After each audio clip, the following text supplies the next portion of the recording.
What is up, Homer Maniacs, and welcome to a Labor Day edition of the Homer Show, brought to you by Daryl Vanover's Greater Owensboro Realty. Dial Daryl Vanover 270-315-0354. We're coming to you from the 2420 studios tonight. I'm Stephen A. Turner, joined in the studio by Mr. Brandon Ward. Gorilla style. And Mr. David Clark. Week 3 is in the books, baby. And it was a very interesting Week 3 across the area as far as high school football. We'll get into all the results, break down some action from this coming Friday night, and we'll also go over some Third Region Roundup, which we'll get into right now. The Third Region Roundup is brought to you by Bobby Wilson's Home Furnishings.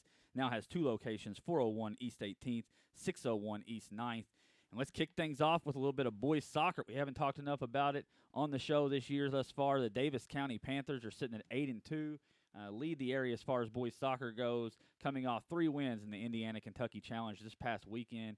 Davis County's 2 losses have came to powerhouse programs in St. X and Bowling Green, and I believe they're ranked, 5th or 6th in the state. I had a hard time finding it's the something. Yeah, it's something like that. They do a computer composite rankings, and honestly, I haven't checked them out, but I know the last time I heard they were up there. Judging by the rankings we'll talk about here later, you shouldn't really put too much stock into those anyways. Absolutely not.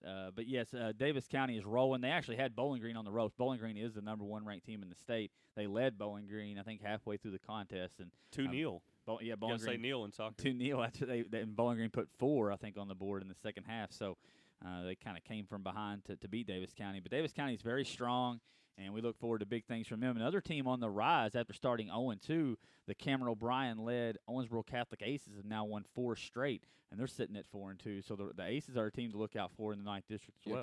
Cam didn't seem too pleased with them starting 0-2 when he was on our tailgate show before the Catholic game a few weeks ago. So you could tell just the way that he was approaching even the interview and asking him questions about soccer that they were going to turn that thing around quickly. Yeah, Cam takes it personal, and I think he's All-State 2 years ago, and he'll be back around that All-State roster again this year. I'm just glad to see the kid back healthy, and after the health scare he had last year, it had him set out some of the basketball season. So to see him out there participating, showing senior leadership is just outstanding. Absolutely. Moving on to girls soccer now. The Lady Aces are still 8-0. The reason we talk about them every week, I was kind of going to leave them off this week, but I couldn't for the simple fact that they were absolutely snubbed in the ranking. What is going on there? Well, even Jason Frakes had no explanation. Jason Frakes is a writer for the Courier-Journal, for those who don't know, but he had no explanation. He says, "Why put a poll out if you're going to do that?" The ranked 1, Catholic's ranked 1, Sacred Heart's ranked 2. They play each other. Catholic wins the game. And then the polls come out, and Sacred Heart jumps them. No explanation. That deserves another foghorn. That's a sham. So now your poll pretty much to me means nothing for the rest of the season. Completely meaningless. Yeah. I mean, Owensboro Catholic Lady Aces are the number 1 team in the state. Anybody with half a brain realizes it, and they're backing it up on the field.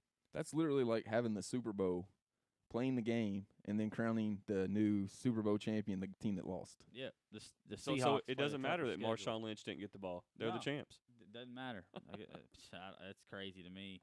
But we'll move it on now to some volleyball action where we haven't highlighted it enough this year. I got out and watched a little volleyball last year. It's a great sport to get out and watch. The Davis County Lady Panthers are sitting at 9-0 on the season, and they have beat all 3 teams in the 9th District thus far. And Coach Howard over there at Davis County has got it turned around. Predominantly it's been Catholic and Apollo kind of flip-flopping for that position there in the 9th and even the 3rd region. And Davis County's making a statement early on. Steve Howard's on fire, man. It just goes to show you that I think his imprint is fully in effect on the Davis County girls volleyball program. But keep in mind, volleyball is one of those games, where you got to come to play, especially in tournament time. So it's going to be interesting to see. There's several quality teams in the 3rd region. It's going to be fun to watch how this thing plays out. Davis County is just on a roll in general. Also, their cross-country team's doing big things. Won the meet the other day, the girls, and then the boys beat the number 1 team in the state. Yeah, they're a cross-country powerhouse at Davis County. They always have been.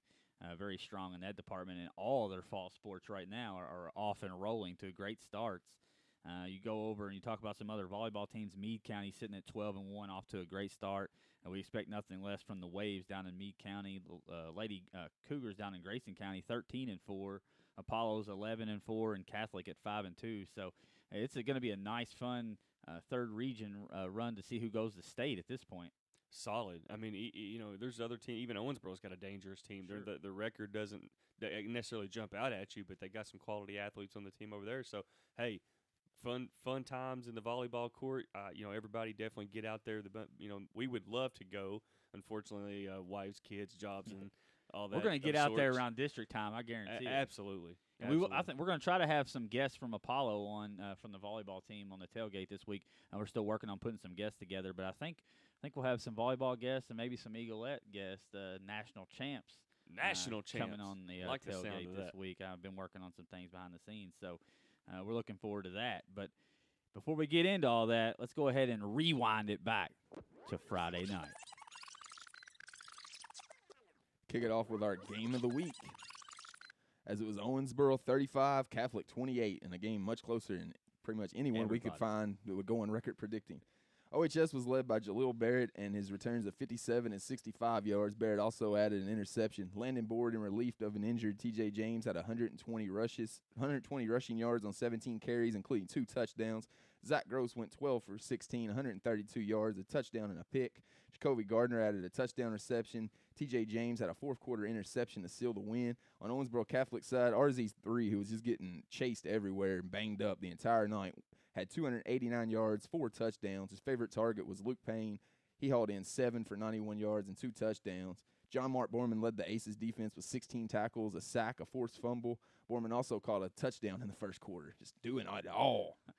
That's a mouthful. This was an entertaining game. So far, our games of the weeks have been on point. I mean, they have been lived up to the hype, and I think this one, I expected it to be closer than a lot of people. I don't know that I expected it to be this close. Catholic showed a lot in this one. I mean, Owensboro is a very, very good team, huge, outsized them in almost every spot, and I thought Owensboro Catholic came to play. Well, first and foremost, I think it was important for the Aces to have a performance like that. I mean, and again, ifs, ands, and buts or all that stuff, but we can go back and say whatever. But Owensboro Catholic, that's the team I expected them to be Friday night. That's the team that can compete and go deep in the playoffs if they play like that. RZ3, I mean, the guy was on point. When you can throw dimes rolling out of the pocket and drop them right between the numbers, that's solid right there. You're not going to find many high school kids that can perform at that level on the run, and even, I mean, just his ability to go through his progressions. The very first touchdown pass to John Mark Borman, he comes out of the backfield, Owensboro blitzes off the end. I didn't realize it until I watched the replay. Literally, as he's throwing the ball, he has to jump up because there's a guy rushing in from Owensboro. He literally gets tackled in midair and gets basically like Goldberg power drove to the ground and drops a dime right to John Mark Borman for the first touchdown. And that wasn't the only time it happened. So for Ray Zuber to play like that, you just don't see that at the high school level too much. Yeah, he played phenomenal. You got to have that from your all-state quarterback anytime. I feel like Catholic was a little overmatched. I mean, size-wise, obviously numbers-wise, but they came out and across the board, and the effort level was very high. Ray played fantastic. John Mark Borman, I can't talk enough about that kid. He put up maybe one of the best single-game performances I've seen since I started covering high school football just a couple years ago. The kid was 16 tackles. The forced fumble strip sack that gave Catholic the ball back at the end, I mean, that's a play right there. That puts your team back on the field at midfield, your offense with a chance to tie the game late in the fourth quarter. So you see a play like that, it's like J.J. Watt-like. We're comparing him like Luke Kuechly on the broadcast the other night. The kid was everywhere, and he embodies what Owensboro Catholic football really is all about. To me, the most impressive thing about John Mark Borman is the way he does his assignments. He pursues the ball at full speed. When he gets to the ball, he makes textbook tackles, meaning you're not going to see John Mark Borman arm tackling. You're not going to see John Mark Borman tackling high. It's always through the waist, shooting his hands, wrapping up, and driving the guy to the ground. Contact with the shoulder pad, it's textbook every time. And it's that consistency that every coach kind of dreams about from play to play. And John Mark Borman gives you that on the strip that you were talking about where he got there at the end of the game to give Catholic a chance to tie. Great play by John Mark Borman.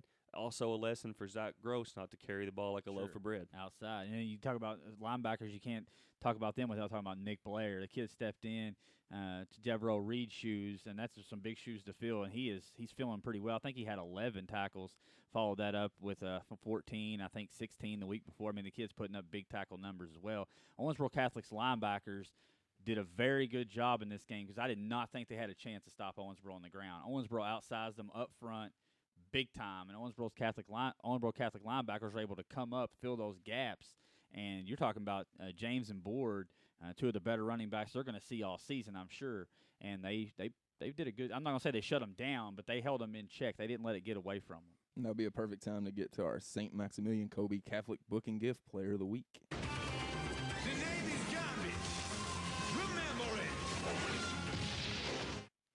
It's got to be the aforementioned John Mark Borman. Dude was everywhere. Absolutely, yeah. Like I say, I had a blast. It's, when you get to call the games and you're seeing every play and you're talking about every individual play, I think we called his number more than anybody else's on Friday night. And from now on, I look forward to seeing that kid play anytime we get to call one of their games. And I've been on the field for the better part of 2 years now, right on field level, taking pictures for At Homers Radio on Twitter, and there's nobody that hits as loud as that guy. Whenever that dude hits somebody, you can hear it.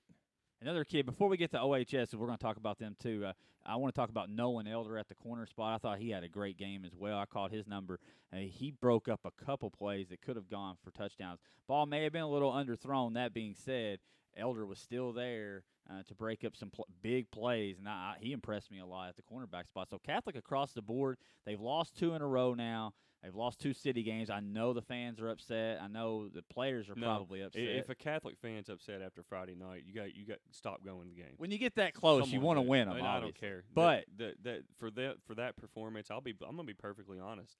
If you're a Catholic fan, yeah, you wanted to win.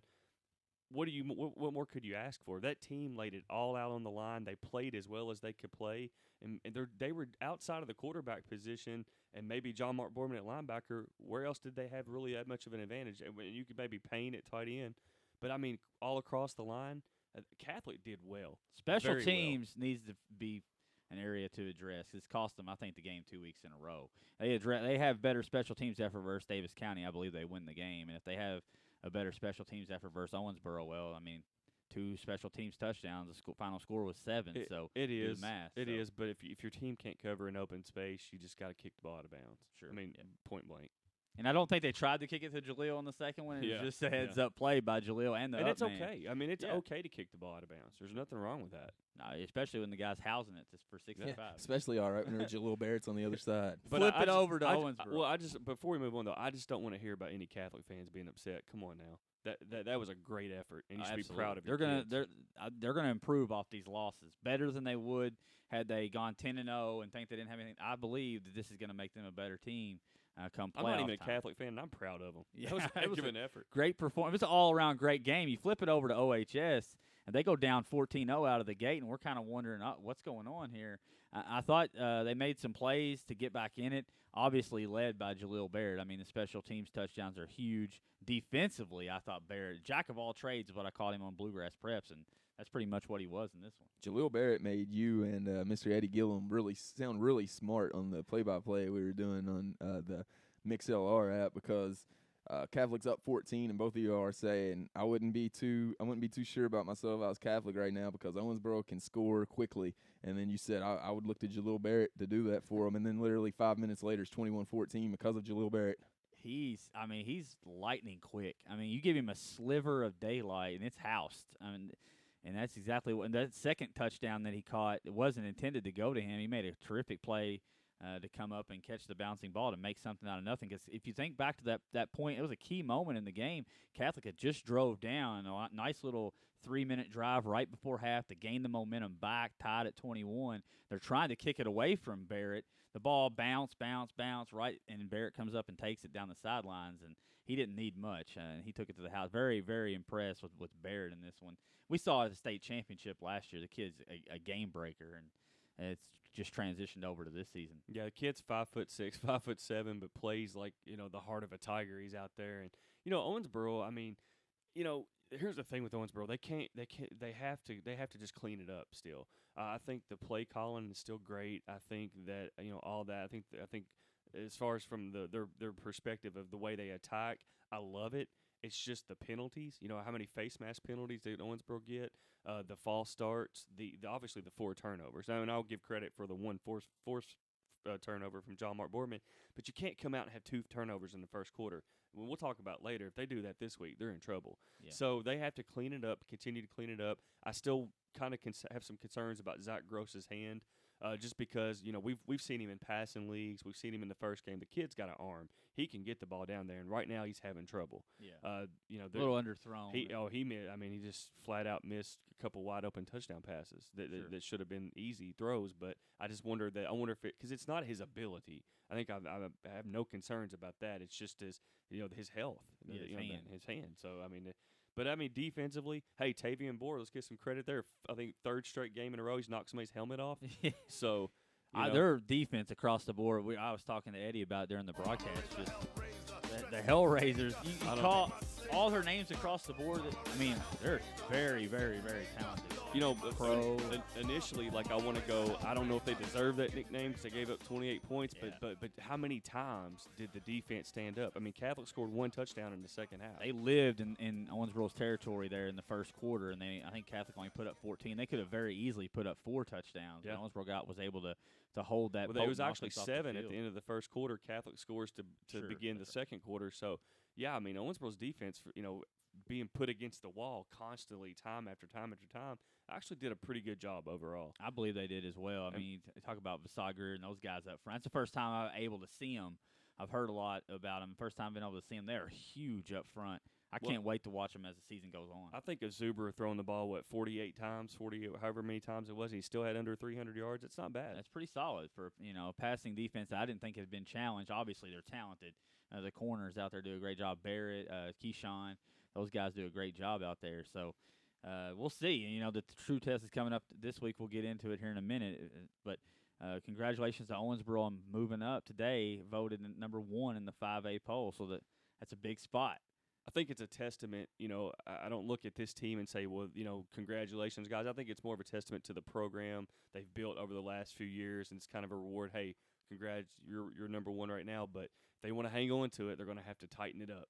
Another thing before we go, I got to talk about T.J. James. He got injured right towards the end of the first half. He came back though and made some plays at the end of this game.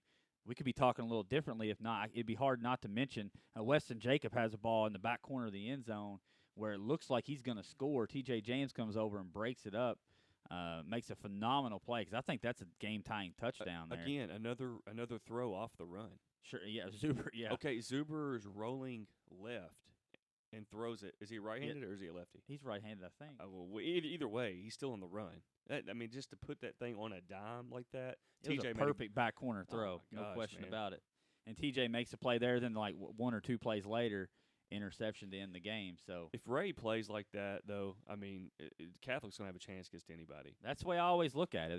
When you have one of the best quarterbacks, if not the best quarterback in the state, Catholic's always going to be in the mix. Let's go ahead and get to our Owensboro Hellboy of the Week, brought to you by Wendella's Canine Cafe. Dial 270-316-5324. I'm fireproof. You're not. Mr. Jaleel Barrett's going to take home that award over 200 all-purpose yards, 2 touchdowns, and an interception on defense. Yeah, you can't really go wrong there. I don't think anybody could dispute that. And like I said earlier, he made you and Eddie look brilliant, so you got to give him some daps for that. Make me look smart, because I'm not.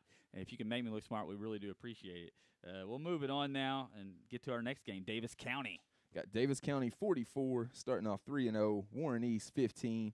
Adam Bouchard goes 16 of 23, 271 yards, 5 touchdowns, and a pick. His favorite target was John Stratton. He had 8 receptions, 168 yards, 2 touchdowns. I called that here first last week. Yep. Jarrett McEwen added 4 receptions, 50 yards, and 2 touchdowns. Chase LaCroix puts up another 100 yards rushing as he goes for 122 and a touchdown. Yeah, the Panthers are rolling. This is what we wanted to see. We didn't want to come out and kind of like week 1 where they barely squeaked by Allen County. We kind of want to see them make a statement, and I think a statement indeed, as Davis County just comes out and puts this game away early and gets their backup sometime in the fourth quarter. That's you can't ask for any more than that. I bought some Panther stock on our predictions last week, and I'm getting a return on my investment. 44-15. This is what they're supposed to do to a team like Warren East, who's young, and Davis County handled their business, and that's what everybody's looking for right now. You got the big win against Catholic, but can you do what you're supposed to do against the teams that you're supposed to do it to? And they passed the test. To me, that's an A++ effort. What I'm seeing is perfect balance. This is exactly what Coach Brandon drew up in the offseason. I believe his ideas for this offense are starting to pay the fruits on the field because you're seeing guys that are able to rush the ball. They're rushing it very well with LaCroix going over 100 yards for the 3rd straight week. And also now the passing game is starting to open up a little bit because of that running game. You got, I mean, obviously one of the best receivers in the entire state of Kentucky, John Stratton, and with 168 and 2 touchdowns. Stratotron, as we like to call him. That's right. We saw somebody posted a video on our Facebook page of him just making an unbelievable one-handed grab. I mean, He Odell Beckham somebody? he sure, Nice. kind of. I hashtag Stratotron in the comments there for him. You can check it out on our Instagram page, Clark, at Homer's Radio. I will. Once I get on social media. You got to. I'm the outlier. You're the outcast. There it is. Epic fail. All right. Well, Adam Bouchard also is up for Player of the Week on 14. Is that right? Yeah, 14 News Player of the Week.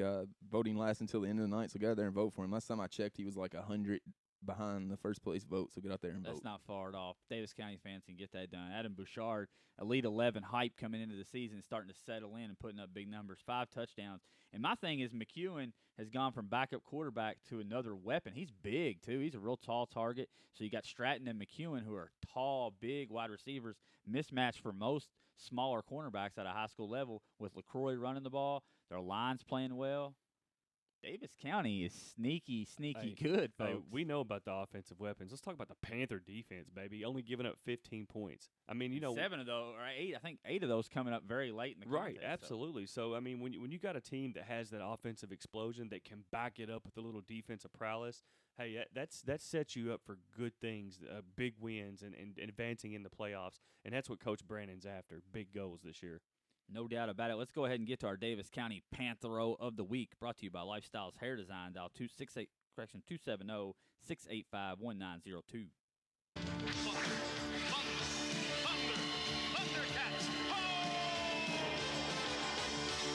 That's going to be Mr. Adam Bouchard going for 5 touchdowns, 271 yards. Get out there and vote for him for the NBC News Player of the Week as well. I don't want to get ahead of myself, but Week 5, City County could be on the line. Tailgate show is going to be live, son. Live, it's baby. hard not to look ahead to the It's matchup, gonna be but hey, we'll hold off. Let's go ahead and get to the team that's going to be featured on our tailgate this week. That would be the Apollo Eagles, 35, Logan County 12. Apollo opened the game with a Brandon Alexander to Rates Lewis 65-yard touchdown and never looked back. Lewis had over 100 yards receiving and 2 touchdowns. Bryson Morris and Brent Willis both added touchdowns on the ground for the Eagles. Noah Lanham returned a fumble 45 yards for a score for the defense on Apollo. We told you going into this game there's going to be a lot to cheer about if you're an Eagles fan, so they proved us right. Yeah, 35-12. I wanted a running clock. I did. I'm not going to lie. But you know what? The program's going in the right direction. Big-time win here. They put the game away early, and you can't say enough about Rates Lewis coming out going over 100 yards again. Quarterback Brandon Alexander being very efficient with the football and getting the ball to his favorite target for Rates Lewis and just letting him go to work. So I think this is a game that Apollo would have liked to won by more, made a little bit of more of a statement. Maybe got some more guys some playing time. I think there might have been a little frustration that the score was a little bit wider. But like you said, at this point in the stage of building the program, you won 35-12. You'll take it. I mean, especially when you consider the past few years. And like we all are in agreement, Apollo's moving in the right direction. You got a lot of weapons out there, and you got Rates Lewis scoring on the open the game with that 65-yard TD bomb. And I just when you got a kid that can make plays like that, I mean, you always got a chance. You got a puncher's chance, you know. So, I'm excited to see what happens. I we gotta can't point talk this out. about it yet. Though. I was looking at the rankings today, obviously, to see where OHS was. OHS going to be number 1. I start looking down the list here. Others receiving votes. We got Graves at 11, Christian at 12, South Odom at 13. Then I got to 14. The Apollo Eagles, baby, rolling in at 14 in the state. How many votes did they get? And 5-0. Let's see, 4. Nice. 4 votes. They got 4 votes. 4 people voted for them. The homers don't get a vote yet. We need to get in this process. Think they'll give us a vote? They may. I'm down. Fake it till you make it. That's right, baby. As much as we talk trash about their polls, I kind of doubt it. Yeah, that's true. We might be able to get the Lady Aces back at the number 1 spot.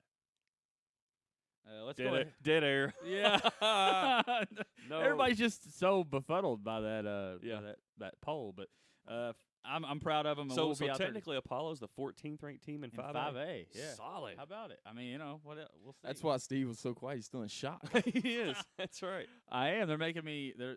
I think maybe I've rallied the troops over there. We got a little change in the culture. We're definitely going to rally the troops this Friday. Butler County and Apollo facing gonna off. be a good one, man. I can't wait. I think that's going to be a really good test for Apollo because Butler County is no joke. And we'll talk about them here in a minute. But let's go ahead and get to our Apollo Creed Champion of the Week. Brought to you by Kent Bannings Allstate. For a quote, dial 270-683-7343. This time you all will see the real Apollo Creed. The whole world's going to see the real Apollo Creed. Lightning fast and hard to catch. No playing, no jiving, just business. And our Apollo Creed Champion of the Week is in the good hands once again of Mr. Rates Lewis. 2 touchdowns, over 100 yards receiving, getting it done. 125 or the 165 or something. So Rates, big part of that passing game and a big part of the success that's happening at Apollo. Let's move it on now to the aforementioned Butler County Bears as they take a loss 42-53 to Russellville in what was just an excellent play game, very high-level played game there. Butler led into the fourth quarter but couldn't hold off the Panthers. August Player of the Month, Rex Henderson had 90 rush yards and 4 touchdowns, also threw for 90 yards. Dylan Kirby had 10 tackles for the Bears. 4 touchdowns on the ground for King Rex and the Butler County Bears. They were leading going into the fourth. I mean, I followed along on Beech Tree Sports to do a great job of covering Butler County, and Russellville is very good. This told me a lot about Butler County. I know they lost, but I still think, no loss is a good loss, but this one kind of is, to me. Clark said Rex Henderson reminded him of Tim Tebow on the show last week, and those numbers right there kind of prove it. Yeah, jack of all trades. He plays defense. He can run the ball. He can throw the ball, and we get to see him firsthand coming up this week versus Apollo. Yeah, absolutely. This game kind of went, we made predictions on this, and it kind of went the way I thought it would. I thought Russellville's overall team speed and athleticism would cause some problems, but the fact that Butler County put up 42 points shows me that they have a capable offense, and, really this Friday is really going to give us a good idea of where Butler County stands. That's why it's going to be a lot of fun as our game of the week, because we don't really know. Butler County's 2A, and they're beating some teams that are on that level. And now they're playing a 5A team in Apollo who's starting to show what they've got. So we don't know where both teams stand. It's going to be a great measuring stick game for both, I believe. Yeah, measuring stick, key words.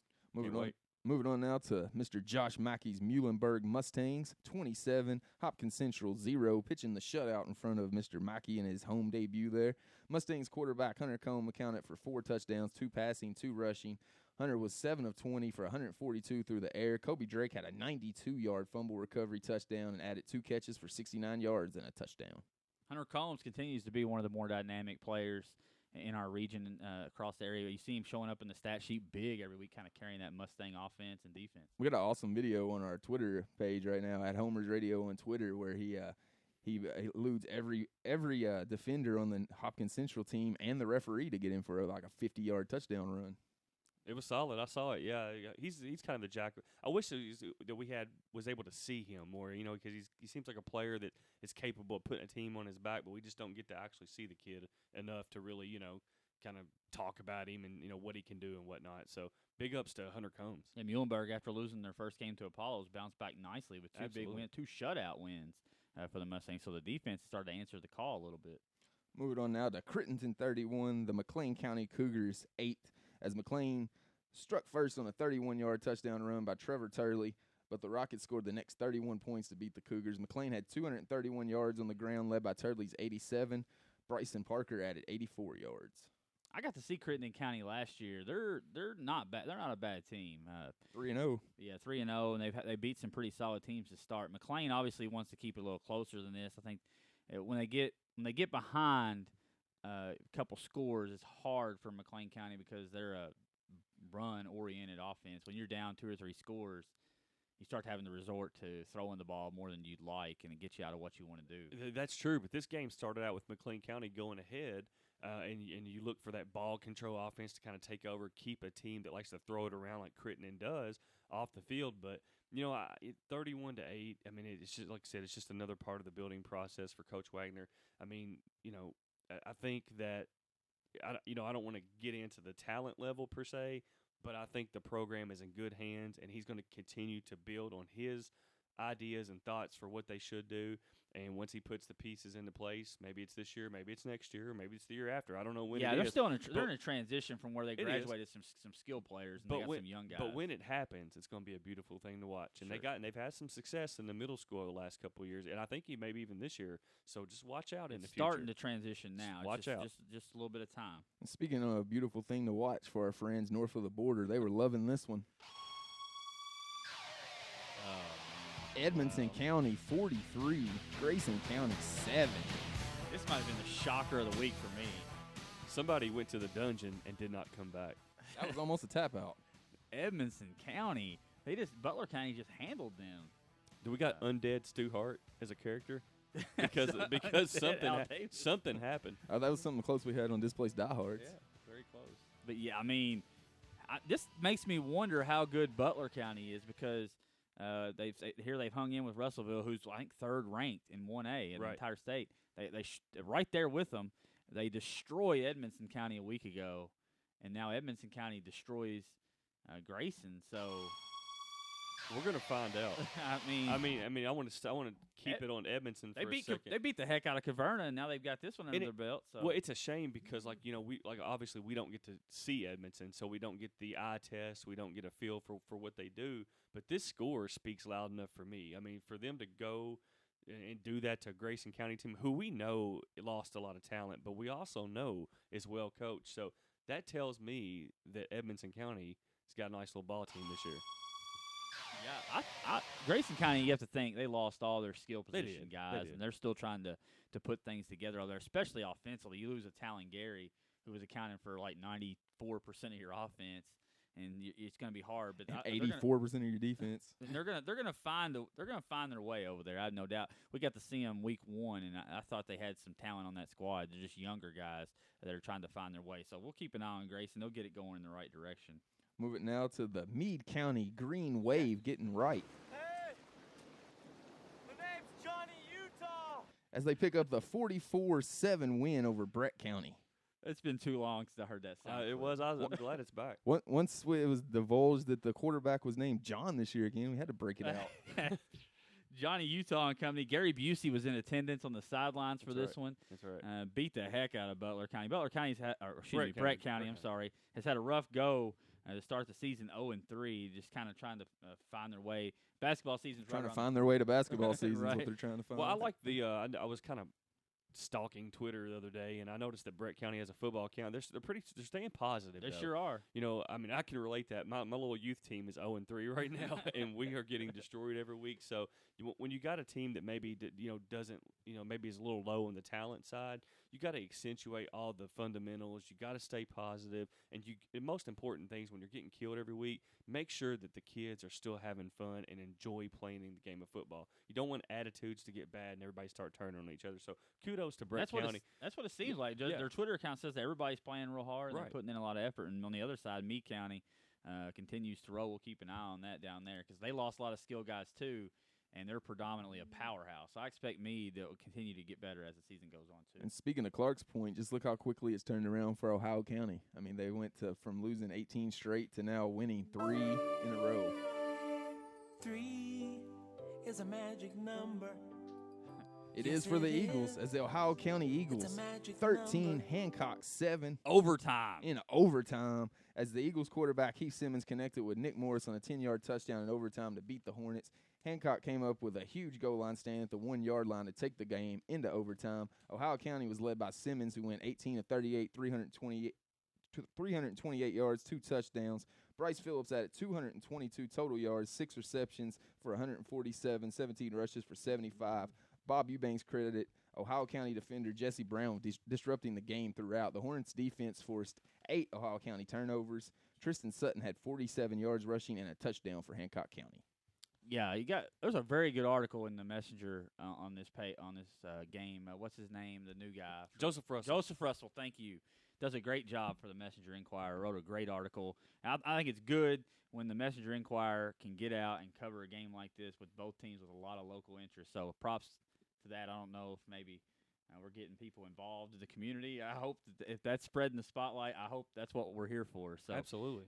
You talk about What stood out to me from the article was Coach Eubanks talking about the defender, Jesse Brown. He said that the kid was just a beast all night. Obviously, we don't get to see the game, but I think it's cool when you can highlight a kid like that. On the other side, maybe like a John Mark Borman, it's not going to pop out on the stat sheet, but if you watch that game, you know that he had a direct impact, and I thought that was pretty cool. But you're talking about Ohio County, Coach Ashby going from 0-10. You talk whatever he was selling in the offseason, the players were buying it. So they're 3-0 and getting it done. I mean, huge really making numbers. a push for us to come out there for a game of the week as well. And they keep winning like that. I mean, we can't turn them We're down. gonna have a choice. I mean, if they keep winning, yeah. What choice do we have? I mean, there's a little break in the schedule later in the season. I know Ed would like to get out there and do a game, and we'll get out there and do one if it continues that way. That they're just finding ways to win, and that's what the coach said, and the players have totally bought in. What stands out to me, and maybe I'm looking at this wrong, 8 Ohio County turnovers? I mean, that's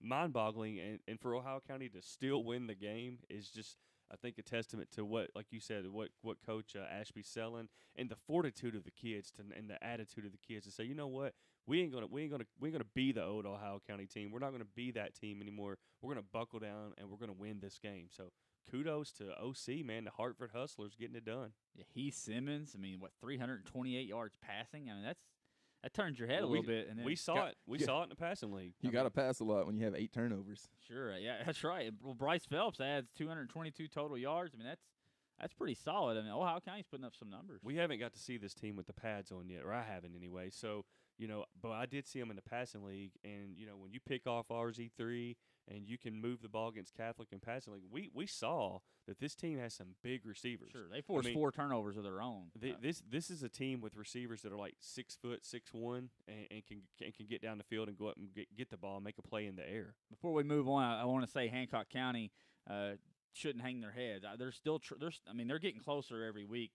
Coach Eubanks' defense making a statement, I think, throughout early going. They replaced a lot of guys off that team, a lot of new players playing. And Yeah, I was going to say we talked about Grayson having to replace some people. I mean, the Hornets had to replace their quarterback who's now in college playing at Lindsey Wilson. I mean, you lose a quarterback of that level, it's going to take some time. Plus, Bo Case, Michael Vaith, and, of course, Trevor Garrison, the leader. There's a nice article on them in the paper today, too, about the Hancock County defense. And I think it's nice to highlight them because they're all 0-3, but their defense is playing some pretty good ball. We saw a goal line stand versus Grayson County that helped keep them in the ball game. And then this one, Ohio County actually had the ball in regulation going in to win the game, and they stopped them on the goal line to force overtime. So Hancock County's defense not getting a lot of credit because they're 0-3, but they're showing out. So but sometimes you have to take those lumps to reap the fruit later. Look at Ohio County. We just talked about that. They took the lumps. They're reaping the fruit.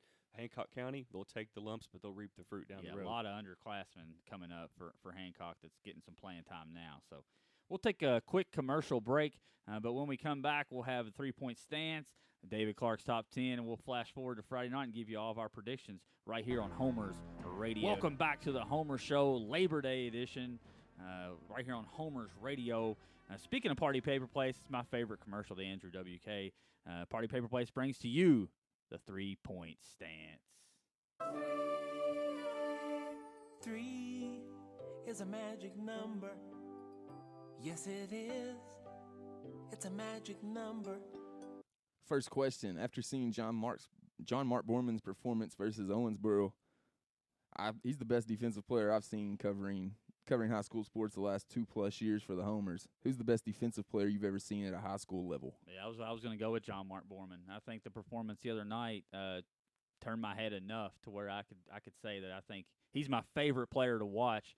And I took a little break from high school football there for a little while. I'm not going to lie to you, but when I was in school, there was a lot of kids. But Borman's performance the other night and throughout calling his games last year, he's a tackle machine. As great as John Mark is, and he's great, I would row with that kid any day of the week because he's a stud. But I have seen a couple better. One I had the fortune of playing with, and that's Getty Cavett. It was a definitely an instrumental part of Western Kentucky's 1AA national championship. Coach Jock Harbaugh. But I got one better than that. I actually had the misfortune of playing against this guy, and His name is Robert Reynolds, was a linebacker for Bowling Green High, graduated a year after I did, played for the Purples, went to Ohio State, the Ohio State University, who's playing Virginia Tech right now, was a member of the 2003 BCS National Championship team, played 2 years for the Tennessee Titans, and, like I said, this dude was legit. I mean, you can talk to a lot of Purples fans, and they'll rank him up as either 1, 2, or 3 on all-time players that ever played for Bowling Green. So much more on point tonight with your answer than last week. Yeah, I had the misfortune to try to block that guy a few times. So solid. Yeah, there you go. He must be really good for Clark, a loyal Red Devils guy, to give any kind of props to a Perp. Yeah, I had to be real, man. That's right. He was good. Moving on now, that was a surprise that you gave shout-outs to the Perps. What's the biggest surprise of the football season so far? Biggest surprise, Ohio County 3-0. I mean, there's no doubt in my mind. I mean, you go 0-10, and I don't care who they've beat. You start off 3-0, and I don't care how they've done it. That's progress, and that's what you like to see. I have to think Ohio County is probably my surprise. Well, that was my first thought too, and I knew you were going to say that because you always steal my stuff, dude. But knowing that you were going to say that, I'm going to go with Owensboro Catholic with a 1-2 start. I don't know that anybody in the preseason prognostications, whether it be us, anybody else would have picked it. Catholic would have started 1-2. So for me, at this point, that's probably the biggest surprise. I'm going to say that even though they're 1-2, I think they're better off 1-2 than 3-0. And that sounds crazy. People are not going to agree with that at all, but I think it gives the Coach Edge something to work on, keeps the kids grounded. And when you go against those Murrays and Mayfields coming up in November, you're gonna know what you've seen that competition. We didn't even talk about Davis County.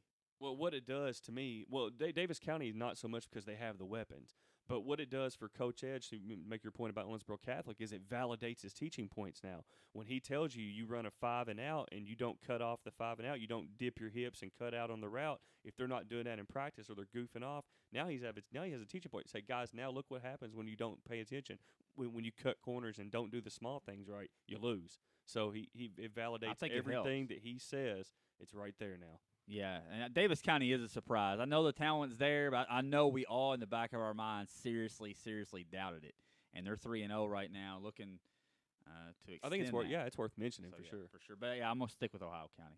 Moving to the third and final question now. The 2015 NFL season kicks off Thursday. What's your Super Bowl prediction? Who's the two teams playing in it and who wins? You want to take this first? Yeah, I would. I was going to, ladies first. All right. Breaking out the fourth grade humor there. That's right. That's right. It is a high school show. I have to go pee. This is tough for me, being a Vikings guy. I think we're still a couple years away from sniffing a Super Bowl. So I'm going to go with the team that I'm high on. Sam Bradford stays healthy, and Chip Kelly's the evil genius. The guy only got rid of half the roster, and they look like a machine in the preseason. Preseason means nothing, but I like the way this team plays. I think their defense is going to be much improved. I'll take Philly in the NFC. In the AFC, I'm going to roll with Andrew Luck. I think he's going to turn the corner and be the guy this year, putting all the stock in him because Irsay is a horrible GM. I don't think they've done a good job building that team around him. However, Andrew Luck is just that good where I think that he can take the team on his back and take them to the Super Bowl. I'll take Philly and Indy in the Super Bowl. I'm going with a couple of different evil geniuses. I'm going to go with a rematch of last year's Super Bowl with the Seahawks and the Patriots 2. And no one wants to see that. Well, I'm going to tell you, it's coming. No one wants to see it. It's coming. It's coming. I You better hope get not. ready, man. Those guys, they know how to win when it counts. They've been there, done that. And, they can move guys around and make it happen. They're just evil geniuses. I am jacked up for some NFL. I'm not going to lie. I'm ready. Week 1. Next week, y'all might be going without me. Monday Night Football, right off the bat. You got Apollo. You got Minnesota taking on San Francisco this time next week. I'll be doing the game from the living room. You have to throw the mic over the. What's your prediction for that game? Oh, we're winning that game on the road. San Francisco's a dumpster fire.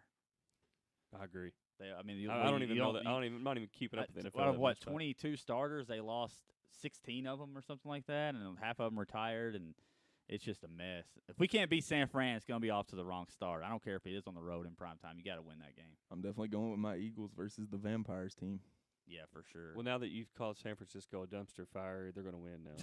You might be right. Guaranteed. I don't like the yeah. kiss of death, baby. I don't ever talk trash when it comes to the Vikings, man. To be honest with you, it would honestly surprise me a little bit. It's going to be a good game, no doubt.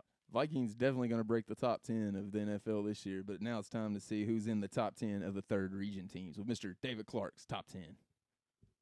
Woo! To be the man, you gotta stand up, get ready, and beat the man. Woo! And they've got some teams in the top 10 that have done that. We'll jump this bad boy off at number 10 with the team that's trending down. But I like the way they're coached, and I like the first win they got of the season. That's Grayson County with a 1-2 record. I had dropped the game huge against Edmonson County. Just got shellacked. But they got a chance to rebound this week versus Ohio County. So they're trending down, but they got a chance to stay in the top 10 this week. Yeah, that's a tough loss they took a week ago. Took it on the chin.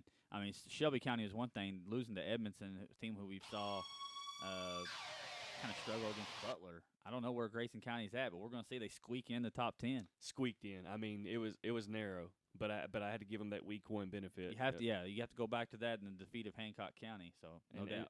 And absolutely, we'll move it up to number 9 with the team that's kind of doing what we thought, and that's the Muhlenberg County Mustangs with a 2-1 record. Got the big win against Hopkins Central.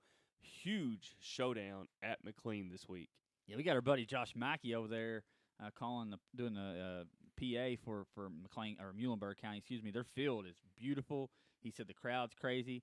So we're cheering for Muhlenberg to get that thing turned around. Heard they had a nice little student section down there. Yeah, I heard it was crazy this week. I like it. Even one of the Twitter pages that highlights the state's best student section highlighted Muhlenberg County. So, and we know they're crazy from basketball. If they just carry that over a little early in football, we know what they got. They got an opportunity this week to make some noise, and we'll make some noise at the number 8 position with a team that made a ton of noise, the Edmonton County Wildcats with a 2-1 record. The big win at Grayson County, and they got a chance to keep building this week. They played Warren East, a team that just got shellacked by Davis County. So we kind of get a measuring stick, a little barometer this week to see maybe where Edmonton County's at. If they can duplicate what Davis County did, maybe we got something to compare to. Is it where's that game at? I got it. Is it I in the got it dungeon? at home. I got it versus. It's in the dungeon. That's what I thought, because It's in the somebody had dungeon. told me that Jim Neidhart and they're bringing down Bruce Hart is going to be there, and Yeah. Brett may be there if he can make the time. He's got an indie show out in Eastern Kentucky that he's trying to get to. So if Brett can make the trip, he's going. It's going to be a big atmosphere down in Edmonton, Alberta. That's week. right. Neidhart's on the sidelines. You better get An ready. indie show. I love it. You got me rolling over here now. Well, You don't know what number you're on. I know, it's right. We'll move it up to number 7 because this team is on fire right now. The Apollo Eagles partying on Tamarack Street, right? I'm partying. On Tamarack Street. We're partying on Tamarack We haven't Street. won 2 games this early in the season since, what, 2009? Or That's right. 2-1 record with the win over Logan County. Huge this week. The tailgate game of the week, the Homers Live against Butler County, Eagle Stadium, Tamarack Street. Be there, be Tamarack square. Street. I was waiting to see how Yeah, long. Homer Maniacs will know that reference. I incorrectly called Tamarack Road Tamarack Street on our tailgate. Have some Eagleettes on the program on Friday. We'll That's have right. some volleyball. Mr. Jermaine Green. Jermaine Green, that's legendary right there. Oh, man. That's my class of '98. Yeah, I got a story about him. He got me good in the back one game. Knocked my earpiece out. It was great. It didn't That fit. was actually one of your answers for a 3-point stance of the worst high school hit you've ever seen. I remember that. Yeah, chasing Your Mike. experience on you the actually field comes in experienced it. handy. That's right, chasing Michael Hanley down, had the angle on him, and Those are the boop, days. right in the back. Those But, are the days right there. Yeah, it was good, great Apollo teams back then. And a team, we'll move up to number 6, a team that's trending down. I'm not worried at all, and that's the Owensboro Catholic Aces at 1-2. At Shocker of the week. Well, hey, listen. You know, you have to take away and you have to reward based on wins and losses. And right now, a 1-2 record just doesn't hold up on a rating scale. But listen, guys, we've talked about this plenty. Lost at OHS last week. Got a chance. They will rebound this week against South Spencer at home. But I have to penalize them for being 1-2. I'm glad we're out of the cookie cutter mold of the week top 10. That's a bold statement right there. That's a hot take. It's not fair. Owensboro Catholic Well, it's at not 6. fair. It's not fair to other teams that have a good record. Sure. Hey, absolutely. Start doing that, and then we're those other polls we make fun of. I love it because now the Catholic contingent will have something to yell at us about, which is good. That's totally Anytime fine. you can create some controversy. Well, it's you know, always maybe fun. it'll stir them up. Maybe they'll. They're not going to lose again the rest of the That's season. what I was going to say anyway. So they'll be number 2 or 3 by the time the poll Right, counts at the end of the year. So Exactly. So we'll move it up to number 5 at the Butler County Bears at a 2-1 record. Hey, Butler County, and they're in Catholic's district. So now we've got some fighting words now. We got some fighting words. They put up a tough fight against Russellville. Got a chance to make a statement this week at Apollo. So it's going to be interesting to see. Best top 10 of the year right here. Can't wait to talk about that. And we'll move it up to number 4 with a team that's shocking the world, shocking the 3rd region, baby, and the Hartford Hustlers from Ohio County with a 3-0 record. Got the big win versus Hancock, and they at Grayson this week. I cannot wait. You smell that? What is it? Smells like 4-0 to me. Already? A little foreshadowing. Foreshadowing? For the flash forward segment to Friday night. So well, you know, a lot of people say, Clark, do you really think that Ohio County is the 4th best team? I don't know. But all I know is they're 3-0. They're winning. And I'm rewarding them for being 3-0. And Wow. and at the end of the season, when a 10-game schedule is done, all this will play itself out anyway. Sure. So if you want to get uptight about 3 games into the season, all I know is I'm rewarding this team for a team that didn't win 18 games in a row, lost 18 games in a row, and they're 3-0. Hey, I'm rewarding them. Absolutely. And I ain't going to apologize for it. Don't apologize. Listen, who we got at number 3? At number 3, we got the team from Brandenburg, Kentucky, the Meade County Green Wave, with the still not 2-1. You know. My name's Johnny Utah. You have to stop and You have just to take stop it in, and really. I felt a wave come over me. Busey in the It's kinda house. green. He's following this team all Patrick the way Swayze. to the title Anthony game. Kiedis. Swayze. Is this undead Patrick Swayze? Patrick Swayze is one of my boys. Man. I love Patrick Swayze, man. He Bodie. got it done. He was a Absolutely. beast in this movie. And they're remaking was it, the which makes me movie- want to go to the bathroom right now and just vomit. What was the movie with All Patrick over the Swayze? Patrick Swayze and Meatloaf, the trucker movie. Oh, Black Dog. Yes. Yeah, absolutely. Black Dog. That's we a get great off one.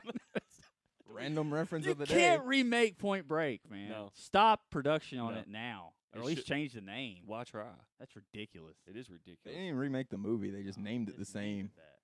What'd be ridiculous is if Meade County puts the beat down on Warren Central this week, because they're taking on the Dragons. You know a little bit about the I know a little Dragons. bit about the Dragons, but I know the Dragons are 0-3 right now. But the Dragons have played Owensboro, McCracken County, and John Harden. So Tough. It's one of the tougher schedules out of the gate I've seen. yeah, absolutely. So I'm not going to fault them too much there. And we'll move it up to number 2 with a team that just keeps on keeping on, baby. And that's the Davis County Panthers with a 3-0 record. Got the big win versus Warren East, and looking to continue the Panther party at Hancock. Yeah, I mean, Hancock's struggling right now. Davis County's riding high, 3-0, 0-3. We'll get into it in a minute, but I don't want to foreshadow. I keep getting ahead of I myself, know, but we're looking yeah. like next week's top 10. Where will the Panthers be? Because number 1, The number 1 help me team out. in the Homer's top 10 is the same team that it's been the last 5 weeks. This Owensboro Red Devils 3-0, big win versus Catholic. Going to find out what the Devils are made of this week at BG. There you have it. That's it. That's it. And wrap. and if I mean, there really wasn't. we're not going to get into our predictions, but there was drama throughout. But then Right. number 1 just killed it. But Yeah. but next week, that's where the drama could start. I'll be interested because if Owensboro wins, it's gonna be a somebody's slam already dunk. foreshadowing a loss there. No. Uh-oh. I don't know. I don't know. I don't know. You better call Well, somebody. we need to take a break We'll so take we a can come break. back and talk about the Let's do games it. from Friday night. Let's go ahead and get to a break right here on Homer's Radio. Welcome back to this Labor Day edition of the Homer Show right here on Homer's Radio on the Mixler app. Right now, I want to thank all of our sponsors and all of our crew behind the scenes. Roger Turner, who's done a good job with the TV show Channel 72, Time Warner Cable every Friday at 6. Works very tirelessly on that. Billy Hardesty behind the scenes, Mr. Super Producer, Bill Hardesty. Eddie Gillum for coming on board and helping us secure some sponsorship. Brand new tag team partner on the play-by-play. Starting to get Killing a lot of buzz around the play-by-play world somehow or another. Well, you know, I don't want to say anything too No, bad. no, But no. no. But I think Kill 'em I with think kindness, baby. the fact that the homers are partial to both teams, and it's not the fault. Oh, of, no, of absolutely. We love the Catholic guys, but they were obviously their Catholics broadcast team, and they're just doing their job. So Right. I think some people were looking for a little more partiality there, and they've gravitated to the homers play by Reap the play. benefits. And, Over 1,000 listens for that game Friday. Yeah, the chat room was hopping. Which, by the way, if you listen on the Mixler app, don't hesitate to get in the chat room and talk some trash. I mean, talk some trash to us. Tell us that we're terrible. And or whatever. Eddie Gilliam's getting rave reviews right now. He is. He's still in the spotlight from me That's a little right. bit. I'm a little upset, to be honest. But we got to thank our sponsors, too, that make it all possible. The Fraternal Order of Police, Owensboro Lodge 16, came on board this season. Big thanks to them. Lifestyles Hair Design, dial 270-685-1902. Wendella's Canine Cafe, our Owensboro High School sponsor, 270-316-5324. You need some pet grooming, Wendella can get it done for you. She definitely wants to board your animal. So if you got to go away on a vacation, a family emergency comes up, please take. She's got plenty of kennel boarding space, and she'll be more than happy to take care of your loved pet. And then you got Kent Banning's Allstate. Me and Eddie have our insurance there, homeowners, auto, whatever. Kent can give you a quote. Dial 270-683-7343. St. Maximilian Kobe Book and Gift, been there since day one, our oldest sponsor. They supported us, Owensboro Catholic Athletics, since the beginning. Dial 270-689-9485. Party Paper Place at 320 Washington Avenue. They came on board this year, sponsoring the 3-point stance, which is one of my favorite segments of the show. You got Kim Dry, Jock Williams and Company doing the Kids First. He works for Kim Dry as well. They came on board. If you need your carpet clean, give them a call, 270-684-0969. They do a great job. Bobby Wilson's Home Furnishing. You got the big Bobby cut out behind me. It's right. awesome. I'm drawing the energy from Bobby Wilson tonight. Drawing that charisma. Come on down here to Bobby Wilson's, baby. I'm slamming high prices. That's right. I had to do it. We got to get Bobby to do a commercial. With the snake. That's a little bit of a snake. Come on, baby.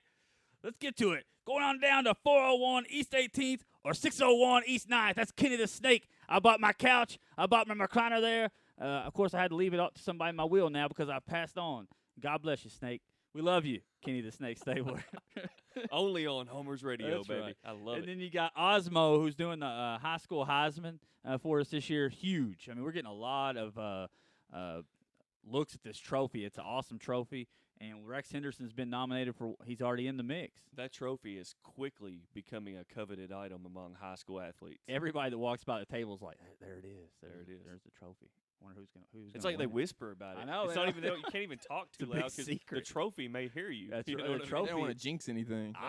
I mean, I would take the trophy. It looks nice. I mean, pretty solid. I have a good idea of some guys that are going to be some candidates going forward. But last but not least, title sponsor of the show, the guy who made the tailgate possible the other day, doing all the cooking, the hamburgers, the hot dogs. He's been great for us, promotes us at every turn. Daryl Vanover's Greater Owensboro Realty, dial 270-315-0354. He also said you could text him anytime. If you're looking to buy a house or sell a home, Daryl can get it done for you, second to none. He's also going to be out there for our Owensboro at Davis County tailgate, so you can just talk to him right there, too. I've got to have some more of those burgers. Oh my yeah. goodness! I didn't get enough. Wow. Too busy trying to get ready for the tailgate. But right now, let's flash forward. Brought to you by the FOP Lodge, number 16. Flash forward to Friday night. Yeah. Jump in the DeLorean. Yeah. Gun it to 88. You know what I'm ready for? A flash. You know the flash. I like it. Going to get Roger on that one. Roger. That's, Come on, Roger. That's his department, the comics. Where we're going, we don't need roads. Uh-oh. Flying down to Grayson County to kick things off, where the Ohio County Eagles are coming in looking to go 4-0 on the season and looking to add a little bit to Grayson County's early season misery. They said at 1-2 they did not play last year. I think Ohio County's riding high. Confidence is an underrated thing in football, and you got that swagger, you got that mojo about you. I think Coach Ashby's got the Eagles believing they can do some damage this year. I'm going to take Ohio County in a squeaker. I think it's going to be another just nail-biter. The Cardiac Eagles win it 14-13 over the Grayson County Cougars. I try not, I don't want to play favorites, especially outside the city. I want Ohio County to win this game for the record. I'm saying it. I'm putting it out there. I don't care. This team didn't win a game for so long. Now they're on fire. I want them to win.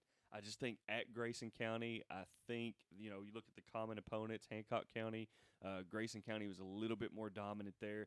I like the Cougars to win 21-7, but I ain't gonna lie. Part of me is gonna be pulling for Ohio County. So let's You just got to see. cheer for the teams that have Yeah. been down, that are trying to pull themselves up out of the ashes, no doubt. And Grayson had a phenomenal year last year, so they're fresh off some success. So You jump in the DeLorean, hit the flux capacitor, and going up to McLean County, where the McLean County Cougars, sitting at 1-2, looking for a win, are going to be playing host to Josh Mackey's Muhlenberg County Mustangs, coming in at 2-1.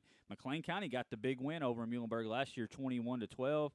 This year it's an interesting matchup. You see the Hunter Combs from Muhlenberg, taking on that big rushing attack from McLean. I think McLean finds a way this week. They take it back to the drawing board. I like them in this matchup. I think it's going to be real close, probably low scoring. I'll say 20-19. Another very, very close ball game, but a very good ball game. I think McLean County gets the win. I think there's a valid argument for that. This game's at Paulson Stadium. Excuse me.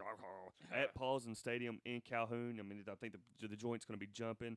I like Muhlenberg's mentality right now. I like the way they're playing. I like the way Hunter Combs is playing. I think Muhlenberg has just a little bit too much athleticism in the big picture. I like the Stangs to win 14-7. Nice. We'll go down to Meade County, where our good friends, the Green Wave, going to be hanging out with Johnny Utah and Gary Busey and company on the sideline. Hey, Sitting at 2-1. name's Name's Johnny Utah. And they're sitting at 2-1, and they're hosting the 0-3 Warren Central Dragons. They're looking to slay the beast at home this week. Warren Central, like you said, has had a very tough schedule. OHS McCracken almost beat John Hardin a week ago. I think the Dragons are finding their stride in the Green Wave. I never bet against the Green Wave. I have once, and I lost. I am going to bet against them this week. I think Warren Central finds a way to finally get over the hump and get the win. They've been battle-tested. They've improved every week. I think this is the week they get over the hump. I'll take Warren Central 28, Meade County 21. Warren Central has to be the best 0-3 team in the state. I mean, I don't know who all is 0-3 right now, but I can't think of a better 0-3 team in the state than Warren Central. But the news is, I'm going to break it to you right now, they're about to be the best 0-4 team in the state because Meade County is going to get it done in Brandenburg. I like the Green Wave 21-14 over the Dragons. What a schedule Warren Central has laid out for themselves to start the season. And we'll get into the city-county games now as Owensboro Catholic at Steele Stadium sitting at 1-2, unusual 1-2 for the Aces, playing host to South Spencer from across the bridge. South Spencer's also 1-2. Owensboro Catholic won the game last year, 21. I'm all over the place. 51-25 last year. A big game from Shamari Morton in the return game, if you remember correctly, when they beat South Spencer a year ago. South Spencer has beat Tell City in a very close one. They lost to Gibson Southern 63-0. We know a little bit about Gibson Southern. They're the real deal. Man, Nick Hart. And they lost to North Posey 14-7 in a very tough game. I think South Spencer's a little down. I think Owensboro Catholic is a get-well game for them. I think they're going to let their ears down a little bit, and we'll see what happens. I think Owensboro Catholic wins the game big. All right, so we both agree this is a running clock. I got 56-14 for the record. Yeah. How many touchdowns does RZ3 throw this Friday night? He's looking to recuperate some after a tough game versus Davis County. He did have 4 versus Owensboro. I'll say 6 touchdowns for RZ3. Why do you do that to me? Why do you do that to me every time? Now I have to pick 5 or 7. I think it's more fun to pick how many touchdowns RZ3 is going to score. I'm going 7. When it's RZ3, you better go Price is Right mode and just put one extra One on over. there. I like it. $1. And Take that either way, ball, Owensboro Barker. Catholic is going to win big. They're going to make yeah. a statement in this game. They're very, very mad. Wait a minute, is Bob Barker dead? I should take that Bob Barker. No. Drew Carey. He's not dead. He's not dead. He's retired. He's not. We're not in the Robert Goulet. Only his career is dead. Oh man! Come on, that's terrible. Well, my pet is neutered, so I will say that. Get your pet spaded and neutered. Let's head over to Hancock County, where the Hornets are 0-3. Tough start for our Hornets over in Hancock County. Hornet Pride is hosting Davis County this week, who's 3-0, coming in looking to continue that trend. And I expect more big things. Hancock's still trying to find their way. I know their defense is good, but they're facing a juggernaut in this Davis County offense. I think Davis County puts a lot of points on the board in this one. I'll say 49-14 Davis County. You almost did it to me again. You almost did it to me again, Steve Turner. But I'm going to go Davis County. And I think that the overall atmosphere around the Hancock County program right now is positive. I think everybody's buying in with Coach Eubanks. I think this game being at Hancock, I think the joint's going to be jumping Friday night. It's going to be fun. Look for a good atmosphere, a festive atmosphere. I like this game to be close early, but I like Davis County to pull away and win big 42-14. Oh, well, you got them one less than me, 49-14. You got 42-14. Fair enough. Let's go to a game that I think you and D-Van are going to on Friday night. Am I correct? Down That's in right. Bowling Green. Reporting live and in living color. Heading down the old Natcher Parkway where the Bowling Green Purples are sitting at 2-1, coming off a big defeat at the hands of St. X, 45-19 last week. Dropped them in the polls and opened the door for our Owensboro Red Devils, sitting at 3-0 and number 1 in 5A.